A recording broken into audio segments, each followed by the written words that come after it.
The winter sky above the lunar base sparkled with countless stars as Commander Patel adjusted his posture near the reinforced observation window. His heart raced with anticipation. Today marked a moment that would change human history forever. 15 years of secrecy, countless sleepless nights, and humanity's finest minds had all led to this moment. "All systems are go for emergence," crackled a voice through his earpiece. "Initiating bay doors now." The massive underground hangar doors began to part, sending vibrations through the lunar surface that Patel could feel even through his magnetic boots. A soft blue glow emanated from below, growing stronger with each passing second. Then, like a whale breaching the ocean's surface, the EDF Cyclone rose majestically from its construction cradle. Patel's breath caught in his throat. The numbers and specifications on paper hadn't prepared him for the sheer presence of the vessel. Its sleek hull seemed to absorb and reflect starlight in impossible ways, a result of the metamaterial coating that had taken 5 years to perfect. The ship stretched nearly 2 kilometers from bow to stern, its distinctive twin quantum drives pulsing with contained energy that made the surrounding space ripple slightly. "She's beautiful, isn't she?" Lieutenant Singh whispered beside him, her voice filled with pride. As the project's lead quantum shield engineer, she had every right to feel proud. The shield systems she'd helped develop were unlike anything humanity had ever created before. The Cyclone continued its graceful ascent, its various weapon systems carefully concealed behind smooth panels. This wasn't just a warship, it was a masterpiece of human engineering and innovation. Teams from every corner of Earth had contributed. Plasma physicists from Mumbai, AI specialists from Lagos, materials scientists from Buenos Aires, and countless others had poured their expertise into its creation.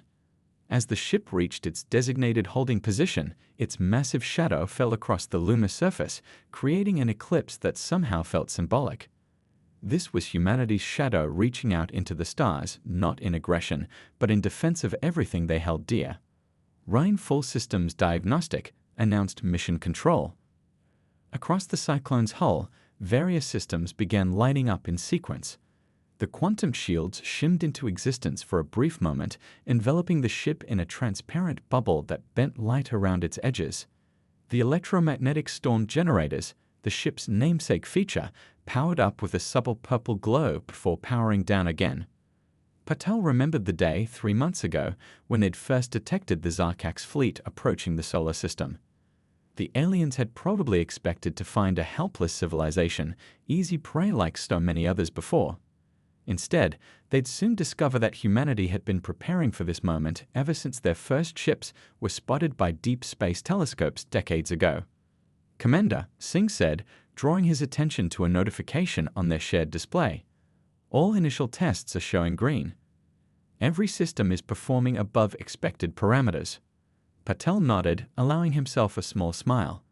The Cyclone wasn't just a ship, it was humanity's message to the stars. A message that said they wouldn't be conquered, wouldn't be subjugated, but also wouldn't seek revenge or dominance. They would defend themselves with innovation rather than aggression. As the final system checks completed, the Cyclone's running lights came to full power, illuminating its name and registry number along the hull. The sight brought tears to Patel's eyes, not just because of its beauty, but because of what it represented. Years of global cooperation, scientific breakthrough, and unwavering determination had created something unprecedented. The Zarkax fleet was still months away from reaching Earth, but for the first time since detecting their approach, Patel felt genuine hope. Humanity had done what it did best, faced an impossible challenge, and emerged stronger, more unified, and more innovative than ever before. "All stations report ready," came the final confirmation. "The EDF Cyclone is officially operational." As if in response, the massive ship's quantum drives pulsed once more, holding steady in the lunar orbit, ready to defend not just Earth, but the very spirit of human determination and ingenuity that had brought it into existence. 3 months earlier, on a quiet Tuesday morning, everything changed. The Deep Space Monitoring Station in Chile picked up the first clear signals of the approaching Zarkax fleet. The operators had been tracking unusual movements for weeks, but this was different. This was intentional, a clear message meant to be received. "They're not even trying to hide anymore," muttered Officer Kumar, his fingers flying across the holographic display as he analyzed the incoming data. The break room coffee in his mug had long gone cold, forgotten in the intensity of the moment. The message came through their systems in perfectly translated English, a fact that sent chills down everyone's spines. The Zarkax had been studying them, learning their languages, preparing for this moment. The words were simple but carried the weight of an empire that had conquered countless worlds. "People of Earth, your planet now falls under the protection and guidance of the Zarkax Empire. Prepare for integration. Resistance will only bring unnecessary suffering. You have 48 hours to signal your surrender." The control room fell silent, but it wasn't the silence of fear, it was the calm before a storm. These weren't the first alien signals Earth had intercepted. For decades, hidden listening posts had picked up fragments of communications, piecing together the story of a galaxy dominated by the Zarkax Empire. Each conquered civilization followed the same pattern: first contact, demands for surrender, then swift subjugation. "Send the response package," ordered Director Rodriguez, her voice steady despite the gravity of the situation. They had prepared for this day, rehearsed it countless times. The response package was a simple video message showing Earth's peaceful achievements, but hidden within its coding was a wealth of false information about Earth's defensive capabilities. What the Zarkax didn't know was that humans had been secretly preparing for this moment for over 20 years. Every intercepted alien transmission had been studied, every piece of technology glimpsed through powerful telescopes had been analyzed. Earth's scientists had made breakthrough after breakthrough, reverse engineering concepts from grainy images of distant alien ships. The next day, the Zarkax response arrived. Their massive holographic projection appeared simultaneously in the skies above every major city on Earth. The alien commander, a towering figure with iridescent scales and multiple eyes, spoke with what seemed like genuine confusion.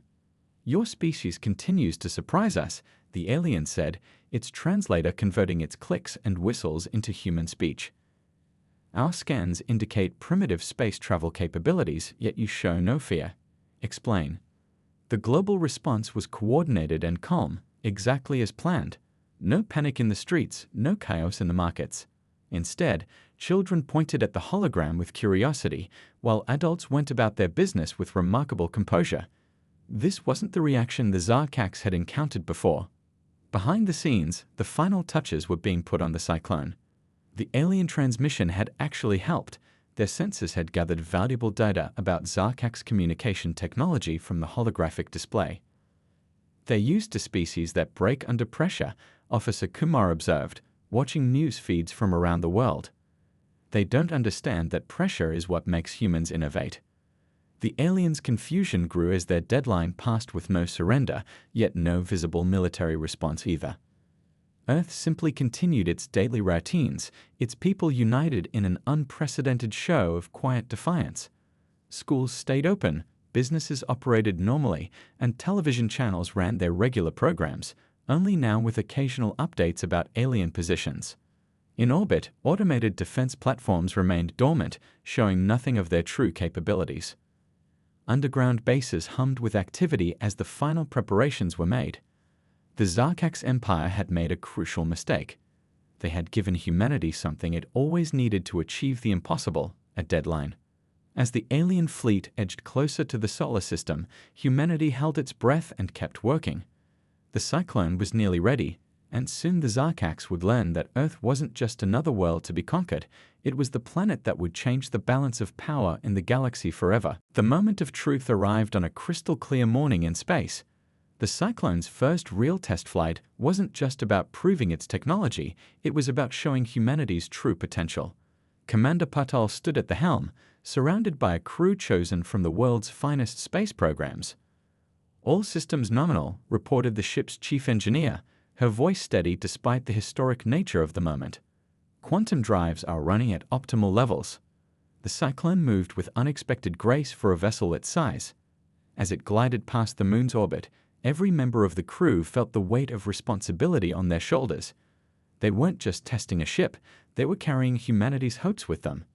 "Beginning shield test sequence," announced Lieutenant Singh from her station.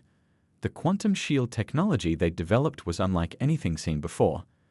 Based on principles that had seemed impossible just decades ago, it could theoretically create an impenetrable barrier around the entire ship. The shield sparked to life, and gasps of awe filled the bridge. Instead of the expected blue glow, the shield created a mesmerizing pattern of shifting colors that seemed to bend space itself. The sensors showed something extraordinary.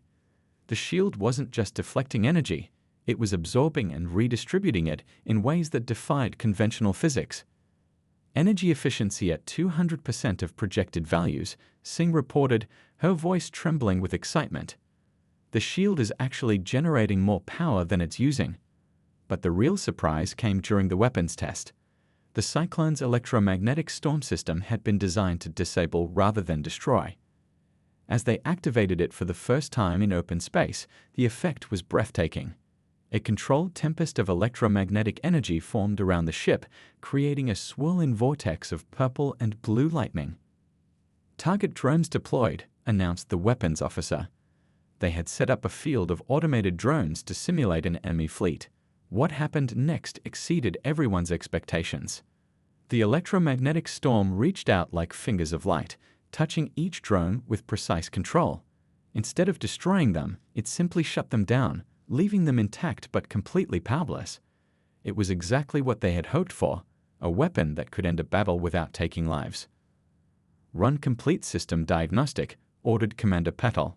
For the next hour, they pushed every system to its limits. The quantum drives proved capable of speeds that made the previous generation of engines look like horse-drawn carriages. The navigation systems could plot courses through space with accuracy down to the millimeter. The artificial intelligence core, developed by a global team of programmers, showed remarkable adaptability. It could predict and counter potential threats before they even materialized, working in perfect harmony with the human crew. "Sir," called out the sensor operator, picking up some unusual readings from the Alba system. Everyone knew what it meant. The Zarkax had hidden observers watching the test. "Perfect. Let's give them something to think about," Commander Patel said with a slight smile. "Full power to all systems. Show them what Earth can do." The Cyclone performed a series of maneuvers that should have been impossible for a ship its size. It accelerated, turned, and stopped with the agility of a fighter craft, despite being larger than any battleship ever built. The quantum shields flickered with rainbow colors as they tested their full defensive capabilities. Then came the grand finale. The electromagnetic storm system powered up to maximum capacity, creating a spectacular display that lit up space like an aurora. The control demonstration showed both power and precision. They could disable a single system on a target ship without affecting any others. As the test concluded, the crew couldn't help but feel proud. The Cyclone hadn't just met their expectations, it had shattered them. Every system performed beyond their most optimistic projections. The ship wasn't just a match for alien technology. It represented a leap forward that would revolutionize humanity's understanding of physics itself. "Test flight complete," announced Commander Patel. "All objectives exceeded. The Cyclone is ready."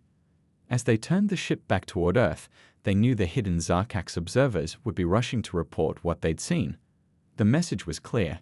Humanity wasn't just ready to defend itself, it was ready to reshape the balance of power in the galaxy. The news of the Cyclone's successful test flight spread through the galaxy like wildfire.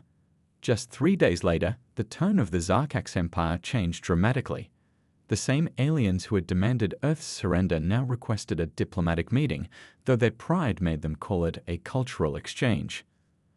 High Admiral Vex Thor's holographic image appeared in the United Earth Council chamber, his scaled skin reflecting light in rainbow patterns. Gone was the overwhelming arrogance from their first contact.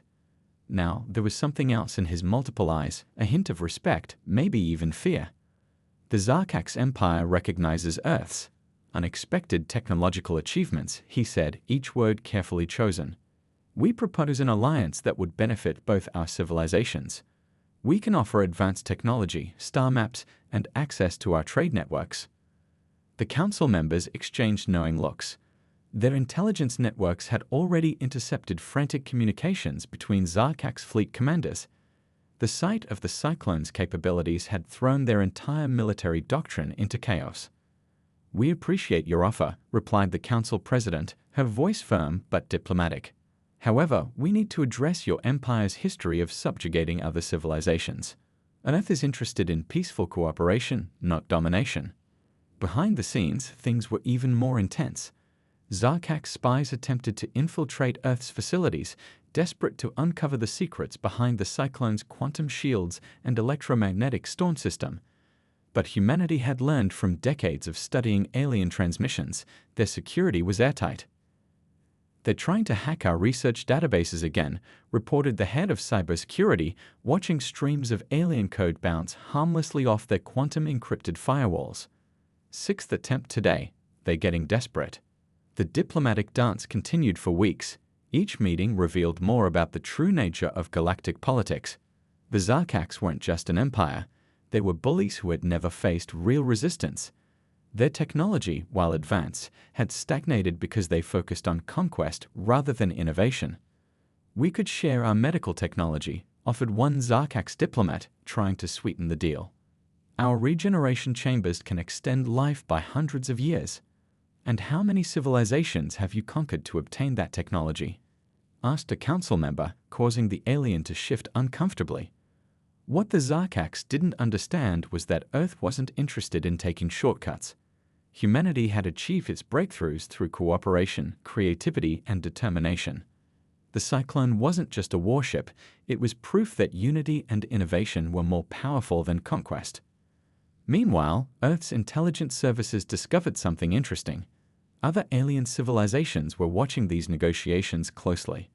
Species that had lived under Zarkak's oppression for centuries saw hope in humanity's stance. Secret messages began arriving, offering support and information. "The Zarkaks aren't as united as they pretend to be," explained an intelligence analyst, showing the council data from these communications. "Many of their subject worlds are looking for a chance to break free."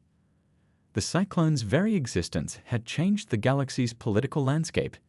Every day it patrolled Earth's solar system was another day that showed the universe a different path, one where technological advancement served defense rather than aggression. But the Council knew this peaceful phase wouldn't last forever. The Zarkaks were too proud, too used to getting their way. Their diplomatic overtures were just buying time while they tried to find a weakness in Earth's defenses. "They'll attack eventually," the defense minister stated during a private session, "but thanks to the Cyclone, we'll be ready and we won't be alone." As if proving his point, another secret transmission arrived, this time from a species called the Nelvar, master engineers who had been forced to build weapons for the Zarkaks for generations. They offered their own technological insights, seeing in Earth a potential ally for their long-awaited bid for freedom. The game of galactic politics had changed forever. Earth had entered the cosmic stage not as another conquest, but as a beacon of hope for oppressed civilizations across the stars. The Cyclone wasn't just protecting Earth anymore, it was becoming a symbol of resistance against tyranny throughout the galaxy. The attack came without warning. In the early hours of a peaceful morning, the Zarkaks launched a massive assault on Earth's Mars colony. They thought striking at humanity's most vulnerable outpost would prove Earth's weakness. They were wrong. Emergency alert. Mars colony under attack. The warning echoed through the Cyclone's corridors. Within minutes, the crew was at battle stations. Commander Patel's voice remained steady as he gave the order, "Take us to Mars, maximum speed." The quantum drives hummed to life, and the massive ship crossed the distance to Mars in minutes rather than the days it would have taken conventional spacecraft. The sight that greeted them was both terrifying and awe-inspiring. A dozen Zarkaks warships surrounded the Mars colony, their weapons charging. Colony shields holding at 60%, reported the communications officer, relaying updates from the ground. But they won't last much longer. The Cyclone's arrival changed everything. Its massive form emerged from quantum space like an avenging angel, its hull gleaming under the distant sunlight. The Zarkak ships immediately broke off their attack on the colony, turning to face this new threat. "Enemy vessels charging primary weapons," announced the tactical officer. But there was no fear in her voice, only determination. Commander Patel stood from his chair. "Show them what Earth's hospitality looks like." Activate the electromagnetic storm system. Minimal power. We want to disable, not destroy. The space around the cyclone came alive with controlled lightning, purple and blue energy arcing between stars. The Zarkax fired their weapons, but the quantum shields absorbed the energy like water soaking into sand. Then, the cyclone's storm system went to work. One by one, the alien ships went dark. Their weapons powered down, their engines stopped, and their shields failed. But they remained intact. Their crews alive and unharmed, just helpless. The entire battle lasted less than 5 minutes. All enemy vessels disabled, reported the tactical officer. No casualties on either side. The Mars colonists cheered as they watched through their dome windows. The cyclone hadn't just saved them. It had done so without taking a single life. This was humanity's way of fighting, with innovation and mercy rather than brutality. Picking up transmissions from the disabled ships, the communications officer announced, They're surrendering, sir. They're asking for help." Commander Patel nodded. "Launch rescue shuttles. Show them how Earth treats its prisoners with dignity and respect." As Earth rescue teams helped the stranded Zarkax crews, something unexpected happened. Many of the alien warriors seemed relieved, even grateful. They had expected to be destroyed, as that's what their own empire would have done. Instead, they received medical attention and were treated with humanity. "I don't understand," one Zarkax officer said to his human caregiver. "You had the power to destroy us. Why didn't you use it?" "Because that's not who we are," was the simple reply. "Power doesn't mean we have to use it destructively." News of the battle spread across the galaxy faster than light itself. The mighty Zarkax fleet, defeated without a single casualty. The Cyclone had proved itself more than just a defensive weapon. It was a symbol of a new way of thinking about conflict. Back on the ship, Commander Patel received a new message. More Zarkax ships were coming, but these were different. They were deserters, ships whose crews had seen the battle footage and decided to defect. They were tired of serving an empire built on fear and destruction. "Sir," the communications officer called out, "we're getting messages from all over the galaxy. Other civilizations are standing up to the Zarkax. They're saying Earth showed them it was possible." As the Cyclone maintained its protective orbit around Mars, its crew realized they had achieved something greater than just winning a battle. They had shown the galaxy that strength doesn't have to mean cruelty, that advanced technology could protect rather than destroy, and that humanity's greatest power wasn't in its weapons, but in its heart. The aftermath of the Mars battle brought unexpected changes to the galaxy's political landscape. Aboard the Cyclone, Commander Patel received a stream of mysterious transmissions. The first came from the Nelva, a species known for their advanced engineering skills and forced servitude to the Zarkax Empire. "We watched how your ship disabled our oppressors without destruction," the Nelva representative's hologram flickered in the briefing room. "For centuries, we've built weapons of war. Now, we see a better way." More messages followed. The Ptylarians, masters of biotechnology, offered their medical knowledge.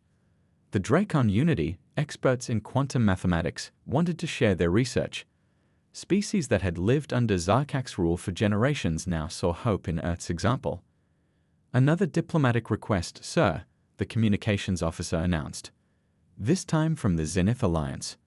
They've been neutral for 1,000 years, but they want to meet." The Cyclone became more than just a warship. It transformed into a symbol of change. Earth's United Council found itself hosting representatives from dozens of alien civilizations. Each brought their own stories of survival under Zarkax oppression, and each saw in Earth's technology a path to freedom. "We never dared to resist," explained a Xylarian elder during one meeting. "The Zarkax would destroy entire worlds to maintain control. But your Cyclone showed us that superior technology doesn't have to mean destruction." The ship's mess hall became a gathering place for alien diplomats.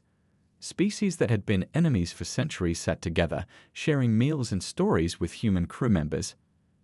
The sight of a Dracon scientist discussing quantum physics with a human engineer while sharing Earth coffee became wonderfully common. "Your species is young," observed a Nelva engineer studying the Cyclone's engine room. "But you've achieved something remarkable. You built this ship not to conquer, but to protect." Meanwhile, the ship's crew learned valuable lessons from their new allies. The Axilarians helped improve their medical bay with revolutionary healing techniques. Draken scientists enhanced the quantum drive's efficiency. Each species contributed something unique, making the Cyclone even more formidable. Integration of Nelvar shield modifications complete, reported Lieutenant Singh. Defensive capabilities increased by 40%. The cooperation was making Earth's greatest achievement even greater. But not everyone welcomed these changes. Reports came in of Zarkak's loyalists attacking worlds that showed support for Earth. The Empire was losing its grip on power, and its response grew more desperate by the day. "We've detected movement in the Centauri sector," announced the sensor officer. 3 Zarkak's battle groups heading toward allied worlds. The Cyclone's response was swift, but different this time. As it approached the battle groups, it wasn't alone. Ships from 6 different species flew alongside it, each incorporating elements of Earth's defensive technology shared freely with their new allies. "This is Commander Patel to all allied vessels," his voice carried across space. "Remember our mission: protect, don't destroy. Show them our strength lies in unity, not fear." The battle that followed became legendary. The combined fleet moved with perfect coordination, their ships complementing each other's strengths. The Cyclone's electromagnetic storm system worked in harmony with Nelvar shield technology and Draken targeting systems. Within hours, the Zarkak's battle groups surrendered, many of their crews requesting asylum. They had finally seen that the future belonged not to those who conquered through fear, but to those who protected through cooperation. Back on Earth, the United Council received a message that would change everything. The Galactic Assembly, a secret organization of free worlds, wanted Earth to join as a founding member of a new alliance. They saw in humanity's actions a blueprint for a different kind of galactic civilization. As the Cyclone orbited Earth, its crew watched their home planet become a beacon of hope for the galaxy. They had set out to defend their world, but ended up showing the universe a better way forward, one where technology served peace and strength meant protecting others. The moment everyone had been preparing for finally arrived. Long-range sensors detected a massive fleet of Zarkak's warships entering the solar system. The Empire had committed its full strength to this attack. Over 300 vessels, ranging from swift destroyers to enormous dreadnoughts. "They're pushing all their chips to the center of the table," Commander Patel said quietly, watching the tactical display. The Cyclone's bridge crew stood ready, each person knowing this would be the fight that decided the future of not just Earth, but countless civilizations. "Allied fleets reporting ready," announced the communications officer. Ships from 7 different species had arrived to stand with Earth. They'd formed a defensive line around the solar system, their crews united in purpose despite their different backgrounds. The Zarkak's transmission came as expected, filled with its usual arrogance. "Surrender now, and we might show mercy. Resist, and we will reduce your worlds to ash." Commander Patel's response was calm but firm. "This is Earth's Cyclone. We offer you one chance to turn back. We don't wish to fight, but we will defend our freedom and the freedom of others." The enemy fleet's response came in the form of weapons fire. Space lit up with energy beams and plasma torpedoes, but the Allied ships were ready. The Cyclone's quantum shields flared to life, its improved systems easily absorbing the initial barrage. "All ships, execute battle plan unity," ordered Patel. The Allied fleet moved like dancers in a cosmic ballet, each ship knowing its role. The Nelva vessels provided shield support, while Dracon ships launched precision strikes.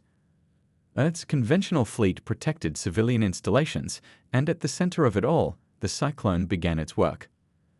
The electromagnetic storm system powered up to full capacity for the first time. Purple lightning danced between stars as the system reached out to disable enemy ships. But the Zarkaks had learned. Some of their vessels now carried crude shield modifications designed to resist the storm. "They've adapted," reported the tactical officer. "Storm effectiveness reduced to 60%. "Then we adapt too," Patel responded. "Activate the quantum resonance pulse." This was something new, developed with help from their allies. The Cyclone's quantum drives pulsed in a specific pattern, creating waves of energy that disrupted the enemy's shield modifications. Dozens of Zarkak ships went dark, their crews evacuating in escape pods. The battle raged for hours. The Allied fleet took hits but held together. When a Nova cruiser was damaged, 2 Earth ships moved to protect it. When a human destroyer lost shields, a Draken vessel took the hits meant for it. This wasn't just a battle, it was a demonstration of unity. "Sir," called out the sensor officer. "Detecting quantum signatures, more ships coming in." For a moment, everyone held their breath, expecting Zarkak's reinforcements. Instead, they saw something amazing. Ships were arriving from all over the galaxy, vessels from species that had been neutral or even hostile before. They had seen the broadcast of the battle and chosen their side. "This is the Helix Confederation," a new voice announced on all channels. "We stand with Earth." "The free worlds of Andromeda join this fight," came another message. The tide turned. The Zarkak's fleet found itself surrounded by ships from 24 species, all coordinating with the Cyclone. Their formation began to break as more and more crews realized they were fighting on the wrong side of history. "Enemy flagship is hailing us," reported communications. The Zarkak's High Admiral appeared on screen, his expression unreadable. "We will yield." The Empire surrenders. As enemy ships powered down their weapons, cheers erupted across the Allied fleet. The Cyclone had led not just Earth, but the entire galaxy to victory. And they had done it not through superior firepower, but by showing there was strength in unity and mercy. Medical ships from all species moved to help the surrendered crews. The Cyclone's sensors watched as former enemies helped each other, shared resources, and began the process of healing centuries-old wounds. "Send word to Earth," Commander Patel ordered. Tell them that the galaxy is changing, and we helped change it." The weeks following the Great Battle brought changes that no one could have predicted. The Cyclone, still bearing minor battle scars that engineers insisted on keeping as badges of honor, patrolled the solar system while a new galactic order took shape. Another group of former Zarkak's worlds requesting membership in the Alliance, reported the communications officer. The ship had become a floating diplomatic center, hosting representatives from hundreds of newly freed worlds. Commander Patel stood at his familiar spot on the bridge, watching Earth rotate peacefully below. The planet looked different now. Orbital construction platforms dotted the sky, working on new ships that combined technology from a dozen different species. "The Nelva engineering team has finished upgrading the Mars colony's defenses," Lieutenant Singh announced. "They're using a combination of our quantum shields and their particle field technology. Pretty impressive stuff." The biggest surprise came from the former Zarkak's territories. Rather than descending into chaos as many had feared, these worlds were rapidly forming their own democratic councils. Many had sent observers to Earth to study how humans had managed to unite their planet. "It's strange," mused a former Zarkak's officer whom now served as a liaison. "We spent centuries conquering worlds, but Earth conquered hearts without firing a shot." He had become a regular visitor to the Cyclone, helping integrate reformed Imperial forces into the new peacekeeping fleet. The ship's mess hall had become famous throughout the galaxy. Species that once would have fought to the death now sat together, sharing meals and stories. Human coffee had become surprisingly popular among alien diplomats, particularly the Draken, who claimed it helped them solve complex equations faster. "The medical bay's pretty interesting these days," reported the chief medical officer during a staff meeting. "We're learning so much from our alien colleagues. The Tylarians' healing techniques combined with our medical technology are achieving miracle-level results." But perhaps the most significant change was in how the galaxy viewed warfare itself. The Cyclone's approach, using technology to disable rather than destroy, had started a revolution in military thinking. Shipyards across the galaxy were refitting vessels with non-lethal weapon systems. "Check this out," the tactical officer called excitedly one day, pointing to her screen. The Helix Confederation had just launched their first ship equipped with their own version of the electromagnetic storm system. But they'd modified it to also act as a planetary shield generator. Earth's influence spread in unexpected ways. The Draken, once known for their isolationist tendencies, had opened their first diplomatic academy. The curriculum? Earth's history of overcoming divisions to achieve unity. There's something poetic about it, observed a Nelva diplomat during a tour of the Cyclone. Your ship, built to defend one world, ended up protecting them all. The United Earth Council found itself flooded with requests for cultural exchange programs. Alien youth wanted to study at Earth universities, while human students eagerly signed up for opportunities to learn on other worlds. Commander Patel received daily reports of new discoveries as species shared their knowledge freely. The Cyclone itself was continuously being improved, each upgrade a testament to what different civilizations could achieve together. "Sir," called out the sensor operator one quiet afternoon, "the first graduates of the Joint Species Space Academy are doing their flyby." The crew watched as a formation of small ships passed by the Cyclone.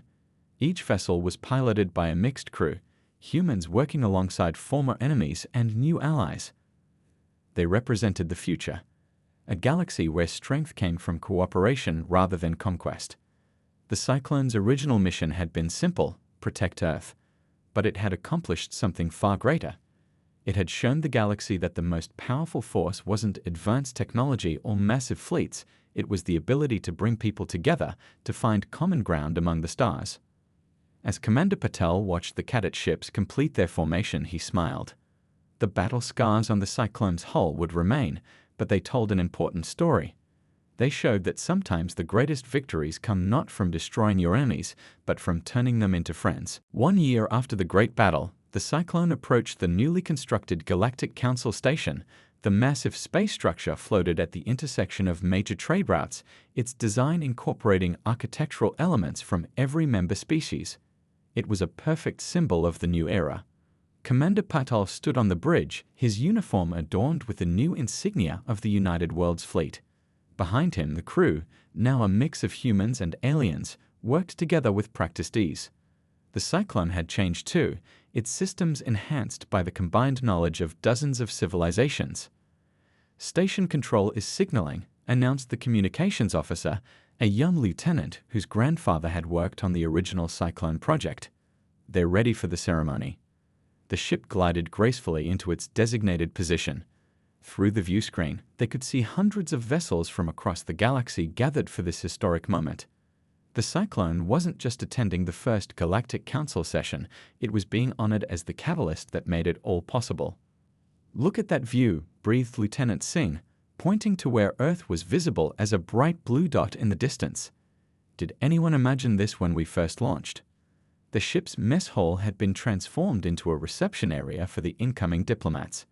The kitchen staff had worked overtime, preparing dishes from 24 worlds.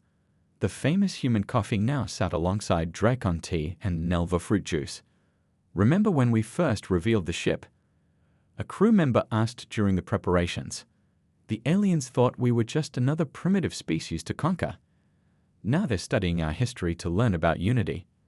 The station's main chamber was packed with representatives from hundreds of worlds. Some had been bitter enemies just a year ago. Now they sat together, ready to forge a new future. The Cyclone's example had shown them a better way. "Incoming transmission from the Council President," announced communications. The message was broadcast throughout the ship. The Cyclone and her crew didn't just change the balance of power, they changed hearts and minds. They showed us that true strength lies in bringing people together. From the bridge, Commander Patel watched as ships from the newly formed United Worlds Fleet performed a ceremonial flyby. Each vessel incorporated elements of the Cyclone's design, but with unique modifications from their respective cultures. They weren't copies, they were evidence of how different species could learn from each other while maintaining their identity. Engineering reports ready for the demonstration, Lieutenant Singh announced. The Cyclone had one more surprise to share. Working with scientists from a dozen worlds, they had modified the electromagnetic storm system. Instead of disabling ships, it could now create stable quantum communication channels across vast distances. "Time to show them the future," Commander Patel ordered. The Cyclone's systems powered up, and a brilliant display of controlled energy connected all the gathered ships in a network of light. For the first time, crews from every vessel could communicate instantly, sharing their thoughts and hopes for the future. In the council chamber, representatives watched in awe as their communication devices linked seamlessly across species and languages. The technology that had once been designed for defense was now bringing people together in ways never thought possible. "Message from Earth, sir," said the communications officer, smiling. "The first group of interspecies students has graduated from the Global Space Academy. They're asking when they can join the crew." Commander Patel looked around his bridge. Humans worked alongside former enemies, each bringing their unique perspectives and skills. The ship that had been built to protect one world had become a symbol of what all worlds could achieve together. As the Galactic Council session began, the Cyclone stood watch, its battle scars now covered with artwork from a dozen worlds. It was no longer just a warship, it was a reminder that the greatest power in the universe wasn't the ability to destroy, but the courage to reach out and turn strangers into friends. The future stretched out before them, filled with possibilities, and it had all started with one ship, built by a species that refused to bow to tyranny and instead chose to light the way toward a better tomorrow.